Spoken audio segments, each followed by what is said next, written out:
വിശ്വാസവും ശ്വാസവും ഒരുപോലെയാണ്. ഒരിക്കൽ നിലച്ചാൽ പിന്നെ അതിന് ജീവനുണ്ടാവില്ല. വിശ്വസിച്ചാൽ നിശബ്ദതയെ പോലും മനസ്സിലാക്കാൻ കഴിയും.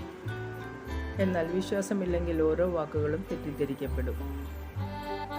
സമയം ആരെയും കാത്തു നിൽക്കില്ല. പരിഭവങ്ങളും പരാതികളും കുറ്റപ്പെടുത്തലുകളും ഒരുപാട് കേട്ടും കൊണ്ട് തെല്ലും കൂസലില്ലാതെ തിരിഞ്ഞുപോലും നോക്കാതെ ഓടിക്കൊണ്ടിരിക്കും.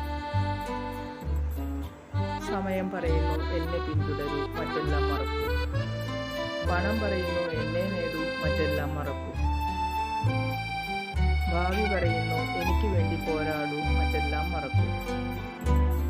ജീവിതം തന്നെ ഇനി കുറച്ചേ